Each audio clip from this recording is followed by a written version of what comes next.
इसको भी पास किया है। और इस हुड्डा सेक्टर के लिए भी मैंने दुष्यंत जी को कहा है कि हमारी बहुत सी समस्याएं, जैसे अभी हमारी छोटी बहन पंकज यादव जी ने बताया है कि मेन प्रॉब्लम तो सीवर की है, सड़कें भी टूटी पड़ी हैं। तो पंकज जी भी लग रही है, मैं भी लग रही हूँ, बार बार हम शिकायत करते रहते हैं कि हमें इन समस्याओं से निजात मिले,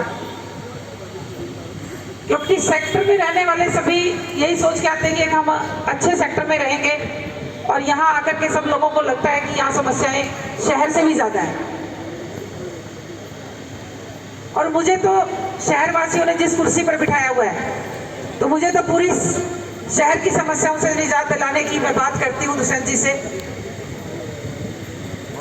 यहाँ सभी अधिकारीगण भी बैठे हैं, सरकार भी बैठे हैं। तो फिर से दुष्यंत जी से मैं डिमांड करती हूँ कि हमें हुड्डा की सड़कों और सीवर, इनके लिए भी फंड अलग से दिलाया जाए। और आप लोगों की एक समस्या थी अग्रवाल समाज की, अग्रवाल समाज की जो धर्मशाला, अधिकारीगण और सेक्टर के मेरे बुजुर्गों, युवा साथी, आज कई चीजें शहर में मुझे देखने को भी मिली, कई चीजें हमने समझी भी, और कईयों का समय पर समाधान भी हम निकाल पाए। जैसे बाजार की बात करूं तो एक व्यक्ति मेरे को ले गया 500 मीटर और जाके बिजली की तार दिखा रहा है कि जी बिजली की तार देखो खुले में घूम रही है। बिजली महकमे वालों से पूछा कि तो जी स्कीम है, फ्री में केबल वायर करते, दुकानदार नहीं होने देते। फिर मैंने आग्रह किया अगले प्रोग्राम में 10 दुकानदार मिलकर प्रयास कर लो कि सारी की सारी गली को केबल करा जाए। कई बार तो सरकार की योजनाएं हैं, मगर उसका लाभ लेने के समय पे शायद हमारी इच्छा शक्ति भी कमजोर हो जाती है। अभी पंकज जी कह रही थी कि यहाँ सीवर का काम, पॉवर सेक्टर का भी पेंडिंग।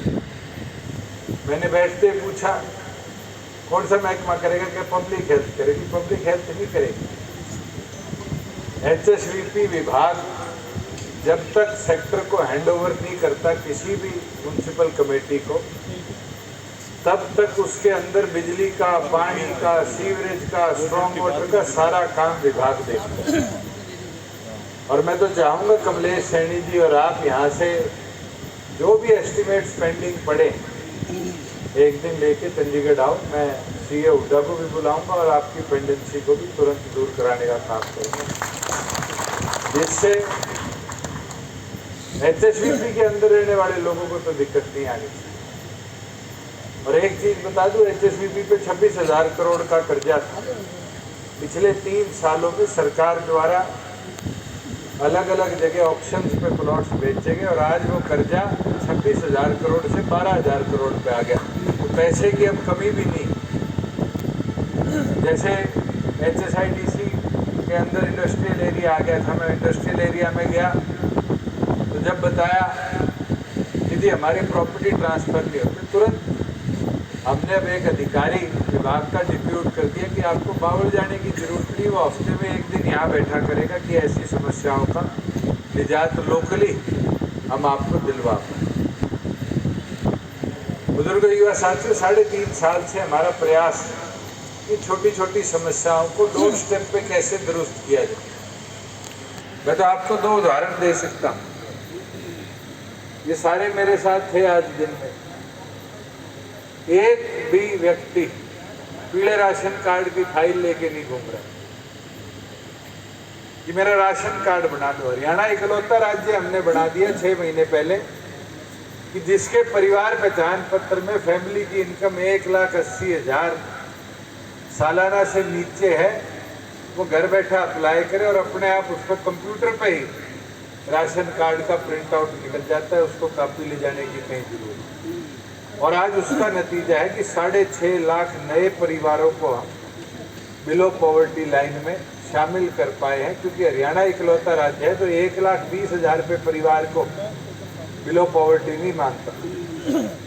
आज हम 1,80,000 पे आर्थिक जिसकी आय सालाना है उसको बिलो पॉवर्टी लाइन मारते। मैं तो आपको ये विश्वास दिला सकता हूँ कि जो काम मेरे संज्ञान में आए या सरकार के माध्यम से आए उसको हमने प्राथमिकता के साथ पूरा करवाया। पिछली बार जब मैं आया था मुझे याद है कमलेश जी कि आपकी 4 सड़कों की बात रख ली और हमने 1.5 महीने के अंदर 4 सड़कों के एडमिनिस्ट्रेटिव अप्रूवल दी। आज उनका नींव पत्थर रखा और मैं मानता हूँ मानसून से पहले प्रयास करके उसका काम भी हम कंप्लीट करवाएंगे कि 20 करोड़ की लागत से आपकी कनेक्टिविटी को और बेहतर और सुदृढ़ कर पाए। आज नारनौल की बात करें, नारनौल अपनी अलग अलग पहचान बनाए जा रहा है।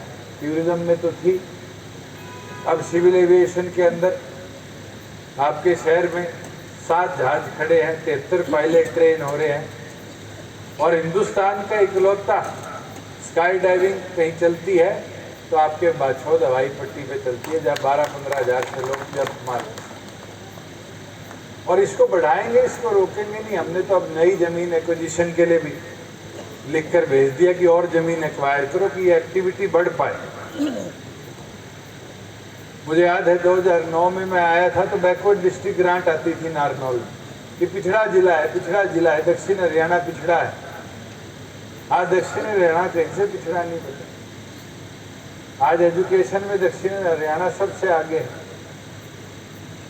और जिस तरह का road infrastructure 152 B, 158 B, 148 B, ये जो हाईवेज की भरमार लगी है और उसके साथ साथ प्रधानमंत्री का टॉप 50 प्रोजेक्ट्स में से एक प्रोजेक्ट तो हमारा ये मल्टी लॉजिस्टिक हब है।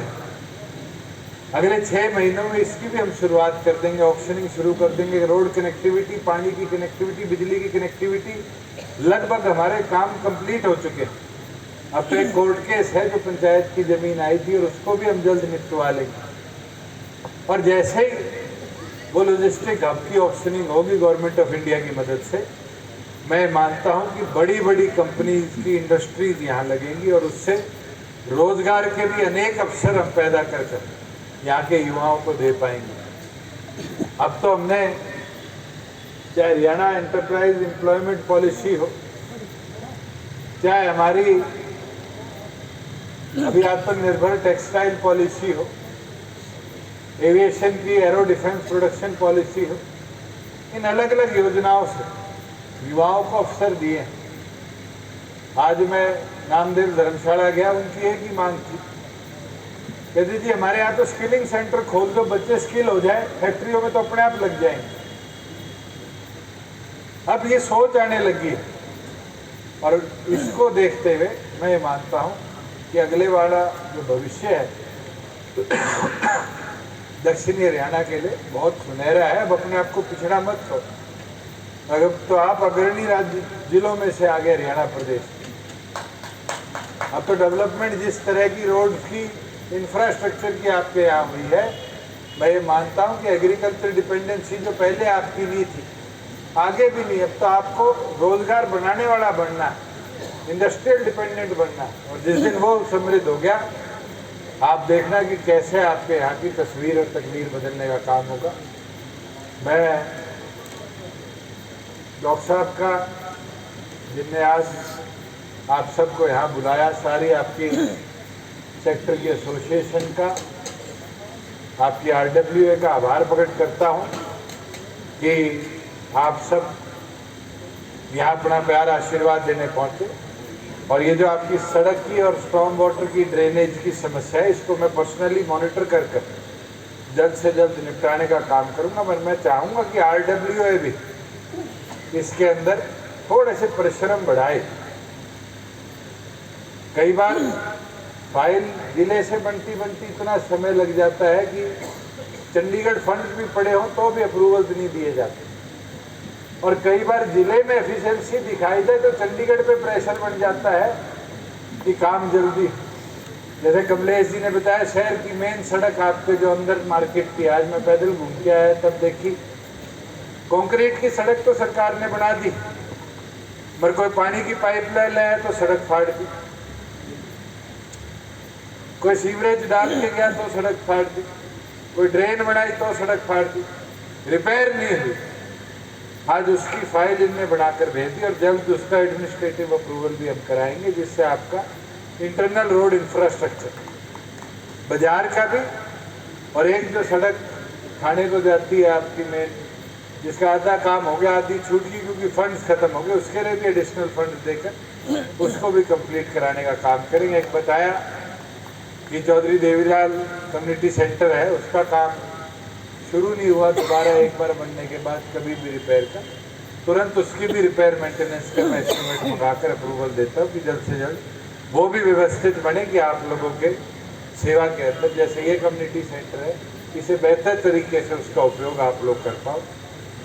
मैं तो दोबारा सभी साथियों को जो आज पूरा दिन साथ थे, सभी शहर के वासियों का जिनने इतना प्यार दिया, आभार प्रकट करता हूँ और आपका सबका धन्यवाद करता हूँ कि सारी RW सारे सेक्टर वासी यहाँ एकत्रित, तो आपका बहुत बहुत धन्यवाद।